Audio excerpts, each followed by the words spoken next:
Hello friends, you are watching front line accounting और you are watching front line accounting और आप मेरे साथ जुड़े हैं 12th क्लास के चैप्टर के अंदर कैश फ्लो का चैप्टर।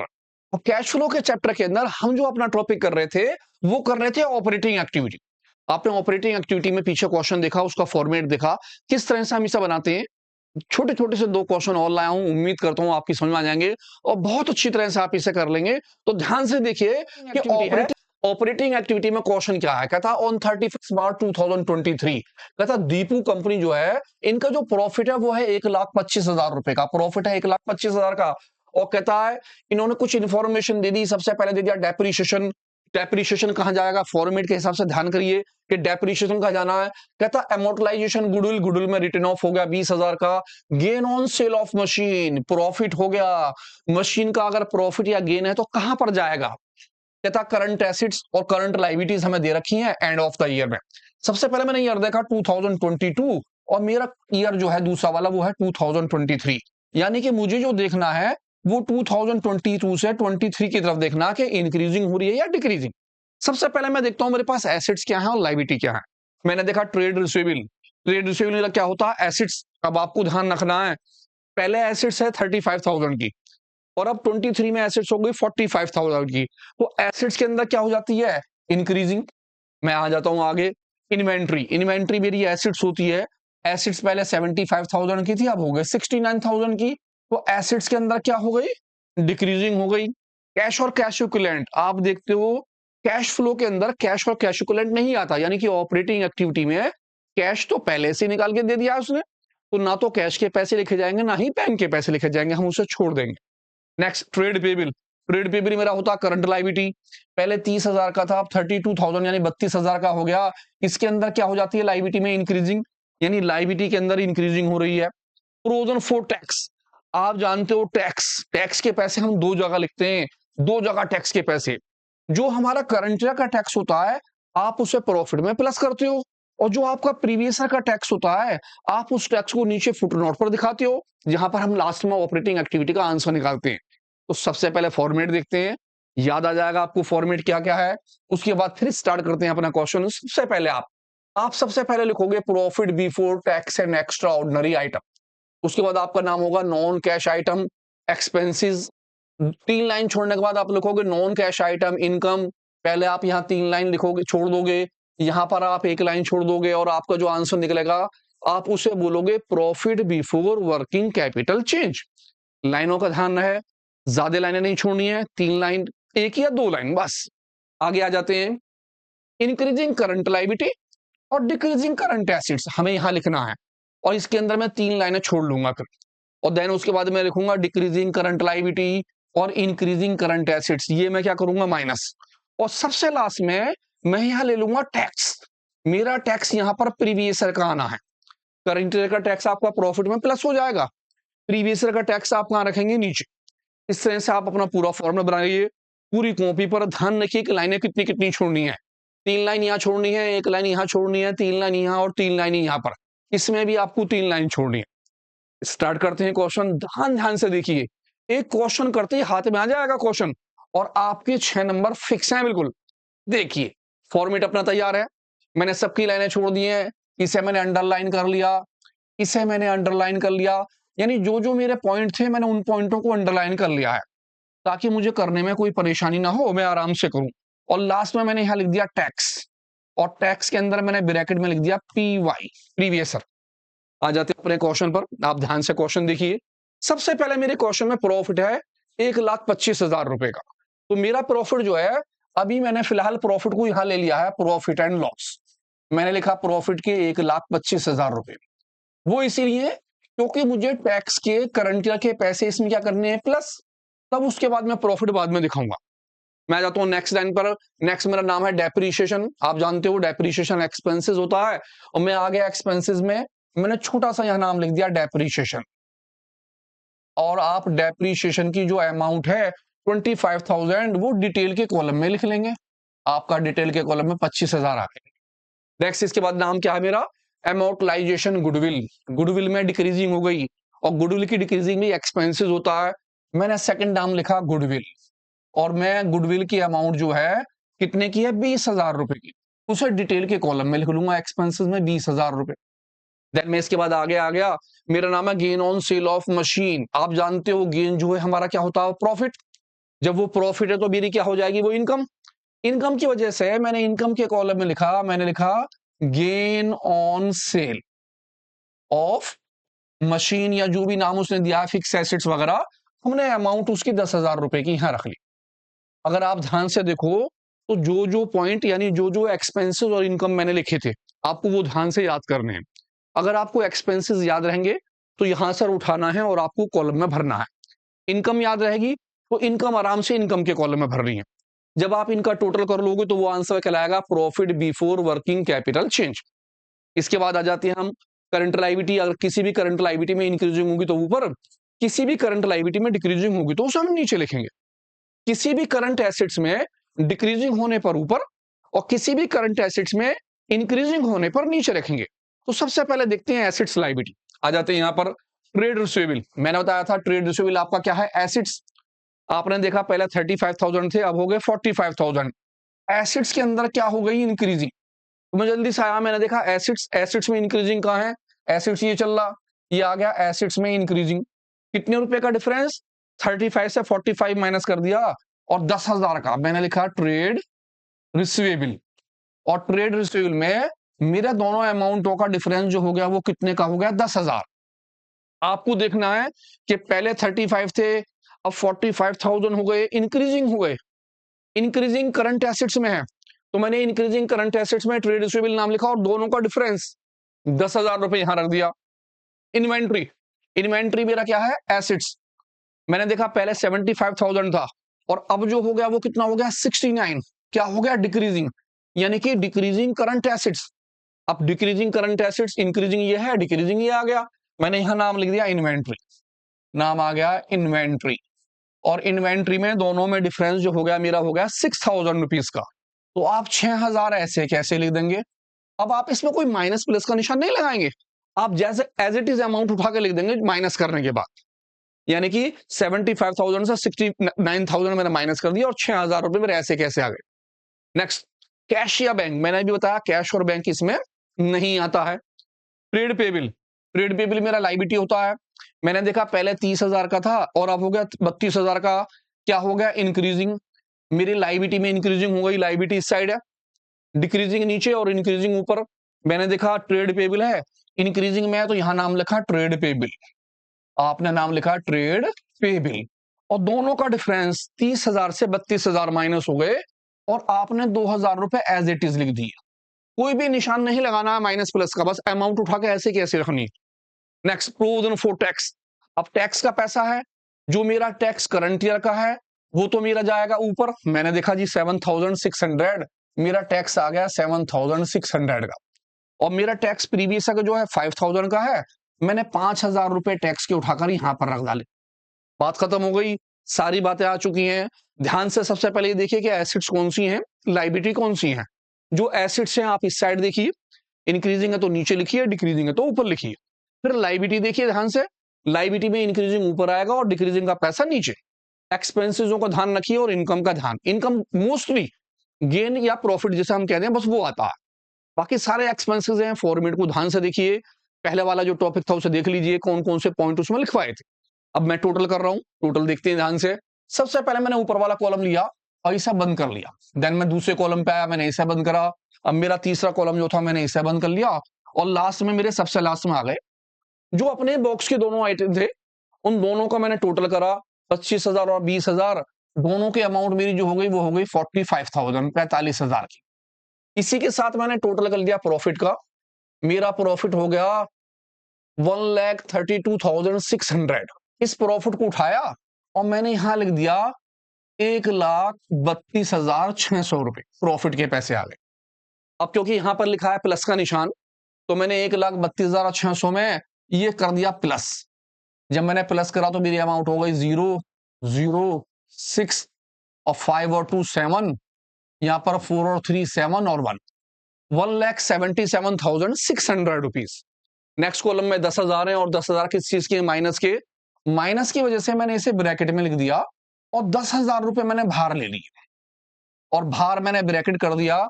अब 1,77,600 से 10,000 करनी है क्या चीज माइनस, तो मेरा टोटल आया 1,67,600, 1,67,600 रुपए। नेक्स्ट कॉलम में आया, इसमें 2 पॉइंट है, 6,000 और 2 8,000। मैंने 8,000 रुपए क्या लिख लिए बाहर। जब मैंने 8,000 बाहर रखे तो यहां देखा सिंबल किस चीज का है, प्लस का, तो मैंने ऊपर वाली अमाउंट में 8,000 को क्या कर दिया प्लस। जब मैं प्लस करूंगा तो मेरा टोटल हो जाएगा 600, तो एज इट इज, और 7 7 और 1 5 और 7 और 1, ये हो गया 1,75,600। नेक्स्ट कॉलम में 2 चीजें हैं, रिड्यूसिबल और टैक्स। मैंने दोनों अमाउंट एक साथ ले लिए हैं, आप चाहें तो अलग अलग भी कर सकते हैं, आप चाहें तो 10,000 अलग दिखाएं, 5,000, दोनों चाहें तो दोनों जोड़ लें एक साथ। मैंने दोनों को एक साथ जोड़ लिया 15,000। अब क्योंकि ये मेरे माइनस के हैं तो मैंने दोनों को किसमें दिखा दिया, ब्रैकेट में, और यहां पर भी मैंने ब्रैकेट ही ले लिया। अब 1,75,600 से 15,000 माइनस हो गए और मेरा जो आंसर आ गया वो आ गया 1,60,600 रुपए। खत्म। आपको ये हो गया net cash flow from operating activities. इतना छोटा सा क्वेश्चन 34 नंबर पर फिक्स है, यानी आप लगा लीजिए आपके क्वेश्चन के अंदर पक्का आना है। आराम से ध्यान से देखिए, स्क्रीनशॉट ले लीजिए, ये चीज देख लीजिए, और एक क्वेश्चन फिर आपकी नहीं ले रहे हैं।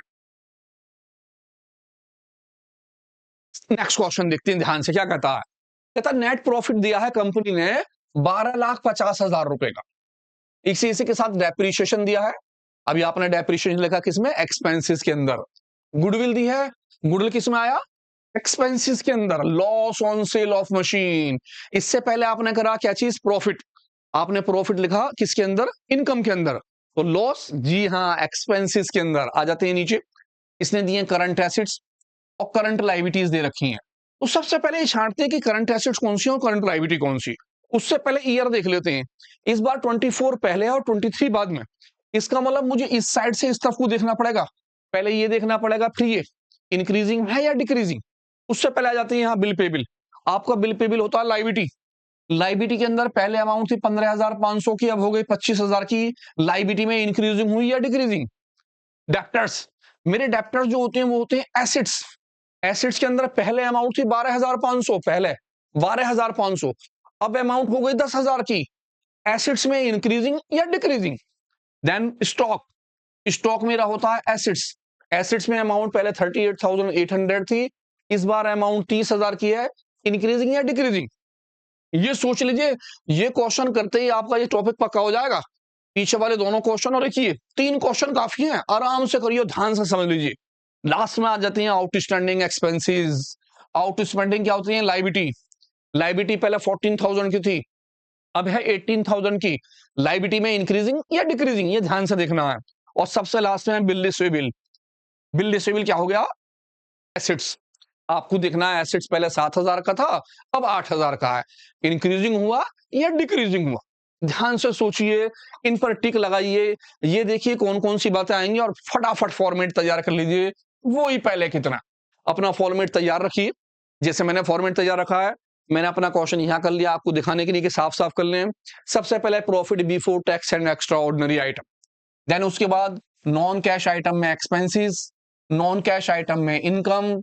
उसके बाद है increasing current liability, decreasing current assets, और लास्ट में है डिक्रीजिंग करंट लायबिलिटी और इंक्रीजिंग करंट एसेट्स। अगर क्वेश्चन में टैक्स दिया हो तो नीचे लिख लेना टैक्स प्रीवियस ईयर का, करंट ईयर का प्रॉफिट में प्लस होगा। स्टार्ट करते हैं अपना क्वेश्चन, ध्यान से आ जाते हैं। सबसे पहले प्रॉफिट 12,50,000। इस बार मेरे प्रॉफिट में कोई भी ऐसी चीज नहीं है जिसे मैं ऐड करूं, ना तो कोई टैक्स है, ना कोई डिविडेंड है, ना कोई जर्नलिज्म। तो मैंने सीधे 12,50,000 रुपए प्रॉफिट के पैसे बाहर रख दिए। 12,50,000 का मेरा प्रॉफिट आ गया बाहर। और आ जाता हूं अगली एंट्री पर, डेप्रीशिएशन। मेरा पास डेप्रीशिएशन है और आप जानते हैं डेप्रीशिएशन क्या होता है, एक्सपेंसेस। तो मैंने लिखा डेप्रीशिएशन, डेप्रीशिएशन, और डेप्रीशिएशन की अमाउंट 25,000 मेरी आ गई एक्सपेंसेस के अंदर। नेक्स्ट सेकंड नंबर पे मेरे पास है गुडविल। अब गुडविल का पैसा फिर एक्सपेंसेस में है, मैंने नाम लिखा गुडविल का, और गुडविल की अमाउंट भी मेरी आ गई एक्सपेंसेस के अंदर 15,000 रुपए। अभी तक के दोनों एक्सपेंसेस आ गए हैं। मेरा तीसरा नाम है लॉस, और लॉस भी मेरे पास क्या होता है, एक्सपेंसेस ही होता है। तो इससे भी मैं यही ले रहा हूं लॉस। मैंने लिखा लॉस ऑन सेल ऑफ, क्या नाम है मेरा, मशीन। आपने लिखा loss on sale of machine और मशीन की अमाउंट 12,000 रुपये यहां आ गई। इस बार इनकम के अंदर कुछ भी नहीं है, बहुत कम आता है इनकम में, एक पॉइंट आता है ज्यादातर, बस गेन या प्रॉफिट है तो ठीक है, नहीं है तो छोड़ दीजिए उसे। आगे बढ़ जाइए, आगे आ जाते हैं करंट लायबिलिटी और करंट एसेट्स देखते हैं दोबारा से। बिल पेबिल, बिल पेबिल मेरी क्या थी, लायबिलिटी। अब मुझे देखना लायबिलिटी में पहले अमाउंट थी 15,000 और अब अमाउंट कितनी हो गई 25,000। इसका मतलब लायबिलिटी में क्या हो जाती है मेरी, इंक्रीजिंग। तो मुझे ध्यान रखना है कि मेरी लायबिलिटी में इंक्रीजिंग कहां जाएगी, increasing current liability, decreasing current liability. क्या हो रही है, इंक्रीजिंग। मैं ऊपर पहुंच गया, सबसे पहले मैंने नाम लिखा बिल पेबिल, आप नाम लिख लीजिए बिल पेबिल। और बिल पेबिल लिखने के बाद फौरन दोनों का डिफरेंस कर लीजिए।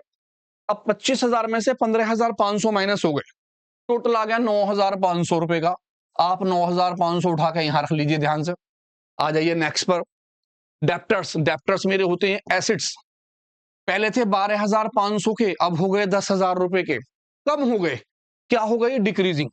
जब डिक्रीजिंग हुई एसिड्स में तो मैं उस साइड पहुंचा, decreasing current assets, increasing current assets. क्योंकि डिक्रीजिंग हुई है तो ऊपर ही नाम आएगा। मैंने सबसे पहले नाम लिखा डेप्टर्स का, नाम आ गया मेरा डेप्टर्स। और दोनों का डिफरेंस 12,500 से 10,000 माइनस हो गए, मेरा अमाउंट आया 2,500 रुपए का। आप उठा के ऐसे लिख देंगे, कोई सिंबल नहीं लगाएंगे इसमें। नेक्स्ट स्टॉक, स्टॉक मेरा होता है एसिड्स, पहले था 38,500 का, अब हो गया 30,000 रुपए का। ये भी क्या हो गया, डिक्रीज। मेरा एसिड्स के अंदर फिर डिक्रीजिंग हो गई, जब डिक्रीज हुई तो मैंने दोबारा यहीं लिखा नाम स्टॉक। और स्टॉक की अमाउंट दोनों का डिफरेंस 8,800 रुपए मैंने उठाकर यहां रख दिया, 8,800 रुपए। अब स्टॉक को कभी कभी इन्वेंट्री भी कह देते हैं, वो इन्वेंट्री के नाम से आ जाता है, ठीक है जी। इसी तरह आ जाती है आउटस्टैंडिंग। आउटस्टैंडिंग होता है लायबिलिटी। लायबिलिटी पहले था 14,000 का, अब कितने का हो गया, 18,000 रुपए का। लायबिलिटी में क्या हो गई, इंक्रीजिंग, ये भी इंक्रीजिंग ही है, तो मैंने इसका नाम भी यही लिखा, इंक्रीजिंग करंट लायबिलिटी में लिखा आउटस्टैंडिंग एक्सपेंसेस। और दोनों का डिफरेंस 4,000 रुपए का, 4,000 उठा के यहां रख दिए। अब आपने तो बस ये देखना कि इंक्रीजिंग है डिक्रीजिंग। इंक्रीजिंग लायबिलिटी है तो ऊपर, डिक्रीजिंग लायबिलिटी है तो नीचे।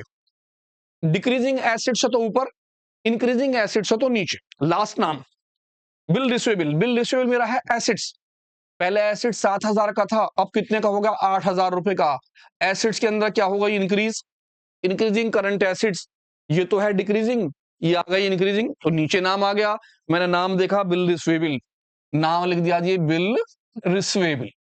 और बिल रिसीवेबल में दोनों का डिफरेंस आ गया 1,000 रुपए का। 1,000 रुपए मैंने उठाकर यहां रख दी, काम खत्म। सारी बातें आपने फॉर्मेट में भर ली। सबसे पहले फॉर्मेट बनाए, स्पेस बराबर छोड़े जितना बताया है, 3 लाइन, 1 लाइन, 3 लाइन और 3 लाइन। जब बन जाए, एक्सपेंसेस के पैसे एक्सपेंसेस में लिख लें, इनकम के पैसे इनकम। उसके बाद सबसे पहले इन पर टिक लगाएं कि कौन कौन सी चीज एसेट्स है और लायबिलिटी। और प्रीवियस ईयर से करंट ईयर की तरफ देखें आप, इंक्रीजिंग हो रही है या डिक्रीजिंग हो रही है। इंक्रीजिंग अपनी साइड और डिक्रीजिंग अपनी साइड। जब सब बातों को भर दें तो ध्यान से ऊपर से आप लाइन खींच लें, कभी इस बॉक्स की लाइन मेरी यहां खिंच गई, इस बॉक्स का टोटल खत्म हो गया, इस बॉक्स का टोटल मेरा खत्म हो गया। आप इन तीनों का टोटल करें, 25,000, 5 30, 10 40, 50 2 52, मेरे आ गए 52,000, यानी कि 52,000 रुपए का टोटल। मुझे देखना यहाँ पर सिंबल प्लस का है, तो मैंने इसे प्लस कर लिया, ऊपर वाले में इसको प्लस करके नीचे रख दूंगा 0 0 0, यहाँ पर 2 0 और 3 और 1, मेरा आ गया 13,02,000 रुपए। अब क्योंकि मेरी इनकम में कुछ भी नहीं है तो आप उसे छोड़ सकते हैं, आप चाहें तो डैश लगा लें लाइन खींच के, आप छोड़ भी सकते हैं। आ जाते हैं इस कॉलम में, 4 पॉइंट है, मैंने चारों का टोटल करा, मेरा टोटल हो गया 0 0, और ये हो गया 5 और 5 10 और 8 18 का 8, 1 10 2 12 और 8 20 और 4 24,000, ये हो गया 24,800। क्योंकि ये भी चीज प्लस की है तो मैंने यहां पर भी निशान किसका लगा लिया, प्लस का। ऊपर वाले टोटल में इसे भी प्लस कर दूंगा, मैंने प्लस करा, टोटल मेरा हो गया जी 800 रुपए। ऐसे कैसे ही, 4 और 2 6, 2 3 और 1, ये मेरा हो गया जी 13,26,800 रुपए। लास्ट वाला मेरा बिल पे बिल है वो है माइनस का, तो मैंने इसे ब्रैकेट का सिंबल लगा लिया 1,000, और मैंने ये 1,000 रुपए इसमें से क्या कर दिए, माइनस, ब्रैकेट वाले। अब 13,26,000 में से 1,000 माइनस हो रहे हैं, मेरा टोटल आ गया 13,25,800 रुपए। खत्म हुआ जी क्वेश्चन। आप इसे कह देंगे नेट कैश इनफ्लो। अगर प्लस में आंसर निकलेगा तो इनफ्लो और माइनस में निकलेगा तो आउटफ्लो। खत्म, छोटा सा क्वेश्चन। आपका क्वेश्चन सबसे लास्ट वाले नंबर पे आना है फिक्स। तो ध्यान से देखिए, जुड़े रहिए फ्रंट लाइन अकाउंटिंग पर।